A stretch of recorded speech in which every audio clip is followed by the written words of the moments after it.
మీరు కొత్తగా online or offline coaching institute start చేద్దామనుకుంటున్నారా? మీ ఇన్‌స్టిట్యూట్‌ని గ్లోబల్ స్టాండర్డ్ ఇన్‌స్టిట్యూట్‌గా మార్చాలనుకుంటున్నారా?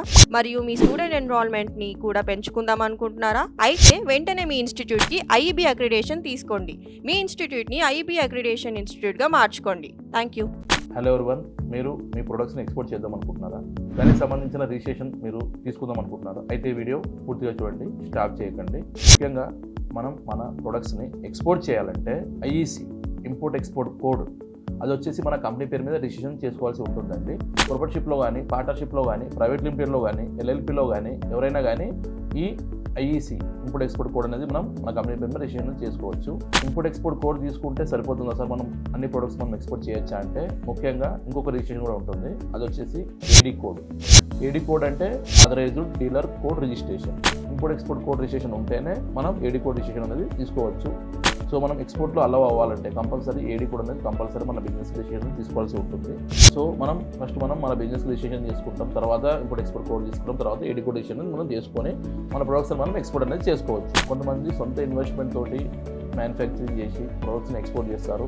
మరికొంతమంది వచ్చేసి లోన్స్ తీసుకొని మ్యానుఫ్యాక్చరింగ్ చేసి ఆ ప్రొడక్ట్ని ఎక్స్పోర్ట్ చేయడం జరుగుతుందండి.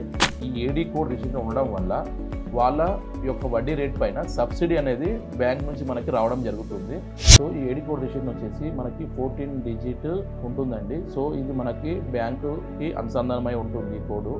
సో మనం కస్టమర్కి మన ప్రొడక్ట్ని సేల్ చేసేటప్పుడు ఆ పేమెంట్ రిసిప్ట్ అనేది టోటల్ బ్యాంక్ ద్వారా జరుగుతుంది కాబట్టి ఆ కోడ్ మనకి ఒక రిసిప్ట్ లాగా పనిచేస్తుంది.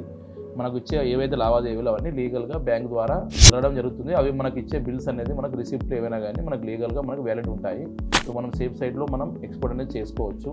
మనకు ఈ ఏడీ కోడ్ ఉండడం వల్ల డీజీఎఫ్టీ నుండి మరియు ఈపీసీ మరియు అపేడా ఈ కస్టమ్ డిపార్ట్మెంట్ నుంచి మనకు ఏదైతే డ్యూటీ మనం పే చేస్తున్నామో రిజిస్ట్రేషన్కి మరియు కస్టమ్ డ్యూటీ దీని మీద మనకి రిఫండ్ మరియు సబ్సిడీ కూడా మనకి రావడం జరుగుతుంది.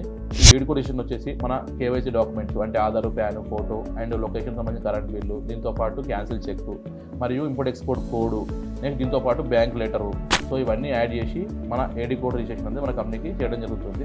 మనం ఆల్ ఓవర్ ఇండియా ఏడీ కోడ్ రిజిస్ట్రేషన్ చేయడం జరుగుతుంది. మేము ఎక్స్ప్లెయిన్ చేసిన ఏడీ కోడ్ రిజిస్ట్రేషన్ మీ రిక్వైర్మెంట్ ఉంటే ఇది మనకు కాల్ చేయండి, మా ద్వారా పూర్తిగా తెలుసుకోండి. Thank you.